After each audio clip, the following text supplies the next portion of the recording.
Okay, so welcome back to Carnivore Found Me, my dirty carnivore channel. So, I have no idea how I forgot to tell you guys about my weight loss. How I lost 30 pounds in 2 months, 60 days at age 60. So I guess I was all kind of tied up and focused in my health, and getting better. And so that's probably why I didn't even think about the weight loss. It just kind of came off.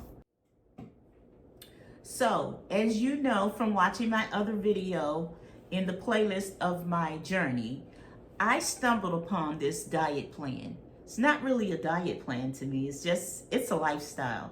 So, when I got sick from the vegan diet,